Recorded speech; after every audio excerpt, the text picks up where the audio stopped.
कहानी का नाम है चिड़ी की दुक्की और इसकी रचयिता हैं इस्मत चुगतई।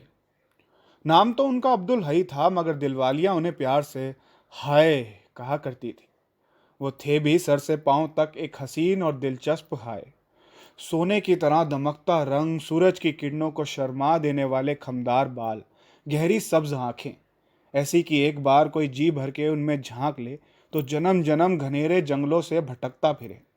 मीठी मीठी मुस्कुराहट एक कहर की शहीद होने को जी चाहे। उन्हें देखकर खुदा की कुदरत याद आ जाती थी। मालूम होता था बड़ी फुर्सत से मजे ले लेकर उन्हें गढ़ा है। कमसीनी से ही उन्हें दिल दुखाने का चस्का पड़ चुका था। आसपास की तकरीबन सब लड़कियां वक्तन फवक्तन दिल हार चुकी थी। जिस महफिल में चले जाते, दिलवालियों के कुश्तों के पुश्ते लग जाते। शौहर अपनी बीवियां समेटकर चौकन्ने हो जाते। कुंवारियों की माएं फौरन उनकी बहनों और मां पर वारी सदके होने लगती। कॉलेज में ही थे कि पैगाम झड़ने लगे। नौकरी लगते ही तो लोगों ने यलगार बोल दी। बहनों की सहेलियों की तादाद इस तेजी से बढ़ी कि शुमार करना मुश्किल हो गया। दे दावतों पे दावतें होने लगी। एक से एक तीखी सलोनी हसीना मय गड़ियों जहेज से उन्हें जीतने पर तुली पड़ी। अगर बजाज 50-60 थान खोलकर सामने फैला दे तो अक्ल ऊंघ जाती है, इंतखाब मुश्किल हो जाता है। यही हाल बेचारे हाय का हुआ। कभी एक पसंद आई, कभी दूसरी, और कभी एक साथ कई कई पसंद आ जाती, और फिर सब जी से उतर जाती। कोई उनके मुकाबले की थी भी कहाँ। वो थे भी हुक्म का इक्का। उनके सामने कोई पान का अट्ठा तो कोई नहला या दहला। वैसे दिलवालियां तो चौवे पंजे से ज्यादा नहीं थी। जानती थी वो उनकी पहुंच से बाहर है, मगर दिल से मजबूर थी। उन्हें देखकर ठंडी आहें भरना और आंसुओं से तकिए भिगोने से उन्हें कोई रोक सकता था। और बेचारी आलिमा निरी पान की दुक्की थी। फर्क इतना था कि उसके सीने में शायद दिल नहीं था, क्योंकि अगर दिल होता तो वह जरूर हाय के दूध जैसे सफेद पैरों तले लौटता होता। बदसूरत इंसान से उन्हें चिढ़ थी। खास तौर से औरत को तो बदसूरत होने का हक ही उनके नजदीक ना था। वो कहते थे कि अगर औरत हसीन नहीं हो तो है ही क्यों। इसलिए आलिमा को देखकर उनके रोंगटे खड़े हो जाते थे। जी भर के काली, ऊपर से सीख सलाई की सुई के नाके में से घसीट लो, मुजस्सम माशूक की कमर थी। लोग उनके वालिदैन पर तरस खाया करते थे कि न जाने किस जन्म की सजा भुगत रहे हैं। यहाँ अच्छी भली हसीन जहेज वालियां उठाए नहीं उठती। या अल्लाह की रहमत, इसे कौन अल्लाह वाला समेटेगा। थी तो सीख सिलाई, मगर सेहत बनाने का बड़ा शौक था। रोजाना शाम को रैकेट हिलाती या धमकती। बरसों से बैडमिंटन खेलने पर तुली हुई थी, मगर मजाल है जो एक हाथ भी मार जाए। सारे कोर्ट पर मकोड़ों की तरह उल जुलूल फुदका करती। इस अनाड़ीपन पर जलकर हाय फौरन रैकेट फेंक कर धम से सीढ़ियों पर बैठ जाते। अरे अब्दुल हई साहब, इतनी जल्दी थक गए? वो अपनी छोटी छोटी आंखें टपटपाती। लफ्ज अब्दुल से हाय को चिढ़ थी, जैसे ऊपर के काम का छोकरा। वर्जिश कीजिए अब्दुल हई साहब, वरना मोटे थुल हो जाएंगे। शुक्रिया आपकी राय का आलिमा खातून साहिबा। फिर? हाँ फिर? कुछ नहीं। आलिमा टाल गई। नहीं साहिब, तकल्लुफ ना कीजिए, कहिए ना। बेचारी दिलवालियों के ख्वाब चकना चूर हो जाएंगे। आलिमा बदसूरत ही नहीं, बदजौक भी थी। उस रात किसी के हसीन खूबसूरत ख्याल में गर्क होने की बजाय अब्दुल हई गुस्से में फनफनाते रहे। काली माई ना जाने अपने आप को क्या समझती है। कमबख्त मरी हुई छिपकली, खुदा कसम उबकाई आती है। जब आलिमा को मालूम हुआ कि हई उसे चिड़ी की दुक्की कहते हैं, तो वो गिलहरी की तरह महीन महीन आवाज में खूब हंसी। कहने लगी, चलो जिंदगी में एक बात तो अक्ल की कही। दिलवालियां हाय के बारे में ऐसी गुस्ताखी की बातें सुनकर कांप उठी। तुम्हारे सीने में तो दिल नहीं, जूते का तल्ला है। वो जल कर कहती। तल्ला बड़े काम की चीज होती है, पाँव में कंकर नहीं चुभते। आलिमा फलसफा झाड़ती। क्या इरादा है? क्या उम्र भर शादी नहीं करोगी? करूंगी क्यों नहीं। और मोहब्बत? मोहब्बत बगैर शादी कब होती है? वो तो तलाक होती है। कोई भला आदमी मिला तो फिर शानदार इश्क किया जाएगा। फिर हाय के बारे में क्या ख्याल है? जिक्र भले आदमी का था तो वो भले आदमी नहीं। तौबा करो, भले आदमी तो क्या, उनको तो आदमी कहना ही दगाबाजी है। तुम्हारा मतलब अब्दुल हई आदमी नहीं माशूक है। भाई मुझसे तो माशूक ना झेले जाए। अरे कहाँ मैं नखरे उठाती फिरूंगी। तो तुम समझती हो कोई तुम्हारे नखरे उठाएगा? ज़रूर उठाएगा। कौन? जिसे गरज होगी वो नखरे उठाएगा ही। कभी आईने में मुंह देखा है? रोज़ देखती हूँ और आईने से पूछती हूँ, आईने ओ आईने, है कोई दुनिया में मुझसे ज़्यादा हसीन? आईना कहता है, अजी तौबा कीजिए। आलिमा अपनी बदसूरती का खूब मजाक उड़ाती।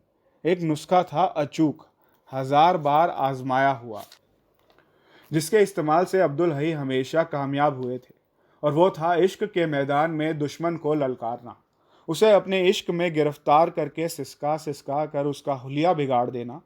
सख्त तिकड़मबाजी की ज़रूरत होती है। इस फन में लड़कियां पहल करके आशिक होने की आदी नहीं, पहले उन पर आशिक होने का मुकम्मल नाटक खेलना पड़ता है। रफ्ता रफ्ता उनका खेल नाटक ही बन गया। पहली लड़की से उन्हें खुद ब खुद इश्क हो गया था। 16 बरस के थे, वो भी इतने की ही होगी, मगर उन्हें शादी के बाजार में अभी आने में देर थी। चुनांचे 2 साल बाद लड़की की शादी हो गई, और जब ये बरसरे रोजगार हुए तो वो 4 बच्चों की माँ बन चुकी थी। इस अरसे में इन्होंने कई इश्क किए।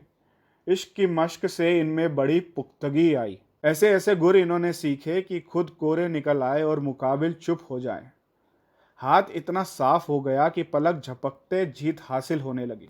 नजर भर के देखा, 2 4 चटकते हुए जुमले तुली हुई आवाज में सरकाए, गंभीर हरी हरी आंखों से फंदा फेंका और माले गनीमत समेट कर चल निकले। मगर बदसूरत लड़कियों से इजहार इश्क कोई कैसे करे? बदसूरत लोग अपने गिर्द चट्टाने खड़ी कर लेते हैं। तल्ला मजबूत हो तो कांटा टूट जाता है। कम उम्र भोली भाली हसीना को बहलाना तो इन्हें आता था, और किसे नहीं आता। मगर आलिमा की तो वही मसल थी, ऊट रे ऊट तेरी कौन सी कल सीधी। राह बनाने के लिए कोई तो खिड़की चाहिए। खड़ंजे से सर फोड़ना कहाँ की समझदारी होगी। ऐसी बेबसी उन पर कभी ना छाई थी।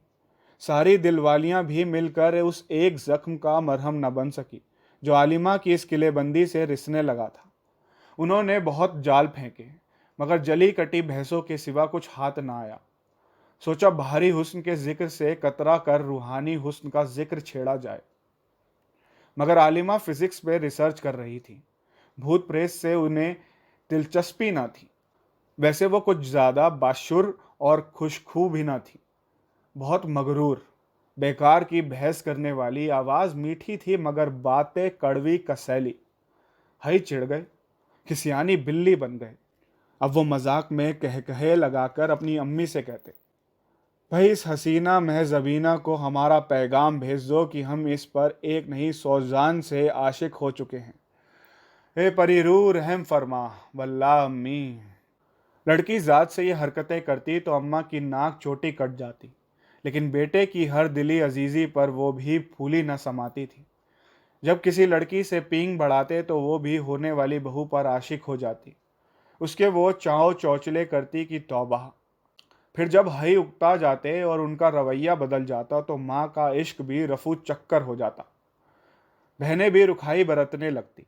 सच है, वही सुहागन है जिसको पिया चाहे। एकदम उसके खानदान से किसी बात पर लड़ बैठती और बेटे की नाक रखने को कह देती। अरे भाई उस लड़की के तौर तरीके ठीक नहीं। उसके बाद झट से एक लड़की की शादी हो जाती या कहीं दिल की मरम्मत कराने रवाना कर दी जाती, और नई उम्मीदवार के सामने माँ बहनें मिलकर खूब उसका मजाक उड़ाती। अरे हई जरा सीधे मुंह बात कर लेता था तो पता नहीं क्या समझने लगी अपने आप को। मुझे तो फूटी आंख नहीं भाती थी। फिर सब मिलकर कोई नई लड़की पसंद करती, उसका आना जाना बढ़ाती, फिर सहरे के फूलों और चढ़ावे के सुहाने जिक्र छेड़ती। मगर आलिमा के लिए मजाक में भी पैगाम भेजने का जिक्र सुनकर चाहत की मारी अम्मी सहम गई। ना बेटा, यूं मजाक पराई लड़की का उड़ाना अच्छा नहीं। जो अल्लाह ना करे उनके बाबा ने कबूल कर लिया और तो क्या हुआ? मुझे ऐसी बातें ज़रा नहीं भाती। उनके बाबा वैसे ही खर दिमाग है। तो क्या हम उनकी साहबजादी को गाली दे रहे हैं? पैगाम ही तो भेज रहे हैं। चल हट दीवाने, वो तो सर आंखों पर उठाएंगे पैगाम। शरारत हद से गुजर जाए तो कमीनापन बन जाती है। यह मजाक कुछ इतना बड़ा कि बात आलिमा के कानों तक पहुंची। सबने सोचा कि सुनकर रो ही तो पड़ेगी, मगर तौबा कीजिए जनाब, आलिमा ने सुना तो कान पर हाथ रखकर बोली, ना बाबा, मैं कहाँ जलेबियों की थाल पर से सारी उम्र मक्खियाँ उड़ाती फिरूंगी। अब्दुल हई साहब ठहरे माशूक, उनमें किसी का शौहर या बच्चों का बाप बनने की सलाहियत ही नहीं। मुझ जैसी बदसूरत औरत की भी ये सज़ा नहीं होनी चाहिए। ऐसा छबीला दूल्हा मुझे कैसे हजम होगा। अंगूर खट्टे वाली बात है। ऐसा हसीन दूल्हा मिल जाए तो दिलवालियां किलस गए। ना भाई, मैं क्या करूंगी हसीन दूल्हे का, कोई मुझे किराए पर चलाना है क्या। हई ने सुना तो अनार की तरह छूट निकले। बहुत सूर है कमबख्त, सूरत से बढ़कर दिल काला है। उधर आलिमा अपने थीसिस पर लगी हुई थी। बैडमिंटन कभी का खत्म हो गया था, उसका जिक्र भी फीका पड़ चुका था। फिजा कुंद थी। हई ने बौखलाकर 2-3 और हाथ मारे। एक हसीना पाकिस्तान से भी आई, मगर मालूम हुआ कि माल एक्सपोर्ट के लिए नहीं, हाँ, दूल्हे को इंपोर्ट किया जा सकता है। मैं अमेरिकन फर्म में नौकरी। आलिमा ने सुना तो बिलक उठी। आय हाय, इन्हें एक्सपोर्ट करके चिलगोजे मंगवा लिए जाएं। अल्लाह, कितना फ़ायदा रहेगा, कौम का भी फ़ायदा और मुल्क भी सुरखरू। दिलवालियां लड़ पड़ी। अंगूर खट्टे इसलिए थू थू, और जो मिल जाए तो हिप हिप। मगर आलिमा अपनी बात पर अड़ी रही। अब्दुल हई खां का वजूद कौम और मुल्क के लिए फ़ख्र की बात नहीं, वैसे औरत ज़ात के लिए तो वो जहरीला बल है। वो दिलों से खेलते हैं और खेलते रहेंगे। बूढ़े खूसट हो जाएंगे पर यूं ही मैदान मारते रहेंगे। न जाने कितने घर बिगाड़ेंगे, कितनों की बीवियां भगाएंगे और न जाने कितनों का दिल खाक में मिलाएंगे। हई ने जब ये बात सुनी तो खूब हंसे। दरअसल आलिमा मुझ पर बुरी तरह आशिक है, इसलिए मुझे बदनाम कर रही है कि सब मुझसे खौफजदा हो जाए। अम्मा बहनें तो आलिमा को कोसने लगी। जल कुकड़ी मुर्दार और नई उम्मीदवार के ख्वाब देखने लगी। आए हाय, लोगों गजब है कि नहीं। शहजादों को शर्मा देने वाली शक्लो सूरत, कमाऊ पूत और कुंवारा बैठा है, कभी देखा न सुना। उबैद साहब फिजिक्स के प्रोफेसर आलिमा को थीसिस लिखने में मदद देते थे। 40-45 बरस के होंगे। बीवी कुछ साल हुए 2 बच्चे छोड़कर मर चुकी थी। उनकी तरफ से आलिमा के लिए पैगाम आया, जो मंजूर कर लिया गया। आलिमा की भी मर्जी थी। हई ने सुना तो कहकहों से घर सर पर उठा लिया। राम मिलाए जोड़ी, एक अंधा एक कोड़ी। चलो, 2 घर नहीं बिगड़े। जब शादी की मुबारकबाद देने गए तो कह दिया, मगर आपने भी किस बोर से शादी का फैसला किया है। खैर, ज़्यादा बोर तो नहीं, बहुत ज़्यादा बोर हैं। दूसरे, इनकी शक्ल निहायत खतरनाक है, गंजे अलग है। मुझसे भी ज़्यादा खौफनाक शक्ल है। बिल्कुल, उनके सामने तो आप हसीन हैं। सच? तो फिर इससे बेहतर जोड़ा कहाँ मिलेगा। दुल्हन ज़्यादा हसीन होनी चाहिए। आलिमा चहकी। बुड्ढे अलग हैं, दुल्हन को दूल्हे से उम्र में कम ही होना चाहिए। आपको उनसे मोहब्बत है? आप कौन होते हैं पूछने वाले। आप तो जानती हैं मोहब्बत मेरी हॉबी है, इसलिए। ओह, थीसिस तैयार कर रहे हैं। आलिमा हंस पड़ी। हो सकता है मेरी थीसिस टाइप होकर आ जाए, तब फुर्सत से इश्क का प्रोग्राम बनेगा। हई ने लुकमा दिया। ख्याल बुरा नहीं, बाकायदा प्रोग्राम बनाकर। हई भन्ना उठे। मुआफ़ कीजिएगा, यह निहायत घटियापन है। ऐसे मोहब्बत की जाती है? गोया ये भी थीसिस हो गई। क्यों? वो आप एक्सपर्ट हैं ना। ठीक, बिल्कुल ठीक। तो आपकी कीमती राय से अगर मुस्तफ़ीद हो सकूं तो। वैसे कुछ आपसे सीखा तो है, अंदाज़न कुछ मुश्किल काम नहीं। आप तो माहिर हैं। खटाखट 5 मिनट में मैदान साफ। आलिमा ने चुटकी बजाकर कहा, आप कतई अनाड़ी हैं। कोई बात नहीं। उमेद साहब कुछ इश्क विश्क के साथ दिलचस्पी नहीं रखते, निहायत प्रैक्टिकल किस्म के आदमी हैं। आप उनके साथ खुश रह सकेंगी। खुश रहना इतना मुश्किल काम नहीं, अपना अपना निजी तजर्बा होता है। जहाँ तक मेरा ताल्लुक है, गरीबी, बदसूरती, बुरी सेहत, कोई बला भी मुझे आज तक पस्त नहीं कर सकी है। मुझे यकीन है मैं बहुत खुश रहूँगी। ये शादी नहीं होगी। क्यों? क्योंकि आप इश्क की तौहीन कर रही हैं। आलिमा और उबैद साहब की शादी नहीं हो सकी। हई ने उबैद साहब से जाकर साफ साफ कह दिया कि आलिमा उनसे शादी नहीं करना चाहती। क्यों? उबैद साहब बहुत चक्के रह गए। क्योंकि वो एक किसी और से मोहब्बत करती हैं। हैं? किससे? मुझसे। हई ने मासूम सूरत बनाकर आंखें झुका ली। मगर मगर आप? जी। हई ने गर्दन झुका ली। हई के जाने के बाद उबैद साहब को यकीन हो गया कि आशिक वाकई अंधा होता है। घर में शौक लहर बिछ गई। मजाक की भी एक हद होती है। उस गरीब की जिंदगी बर्बाद करके तुझे क्या मिला? अम्मा ने आंसू भर के कहा। इस बदनामी के बाद अब निगौड़ी को कौन कबूलेगा? मैं ही भुगतूंगा कमबख्त को। हई ने मुंह लटका लिया। आलिमा ने तूफान सर पर उठाया। कयामत हो जाए मैं इस पगले से शादी नहीं करूंगी। इसलिए मुझसे शादी करना चाहता है कि सब औरतें इस पर रहम खाकर मेहरबानियां करती रहें। पगला कैसे हुआ? लोगों ने पूछा। तुम्हें पसंद करता है इसलिए? हाँ, इसलिए। मुझ में ऐसी कौन सी बात है जो कोई बाहोशो हवास इंसान पसंद करे? क्या क्या हंगामे हुए, खुदकुशियों की धमकियां चली। हाय, तुझे तो चिड़ी की दुक्की से घिन आती थी। अम्मा भिलकी। वो तो आती है और आती रहेगी। फिर तुझे क्या हो गया है मेरे लाल? क्यों अपनी जिंदगी मिट्टी में मिला रहा है? काली माई ने जादू कर दिया है। हई ने भोली सूरत बनाकर कहा और बड़ी धूमधाम से अपनी जिंदगी मिट्टी में मिला दी। देख लेना, 4 दिन में तलाक दे के मैके फिकवा देगा। सबने पेशीन गोई की। आज उस हादसे को 11 साल हो चुके हैं। behंगम जोड़े को देखकर दिल से एक लंबी चौड़ी हाय निकल जाती है।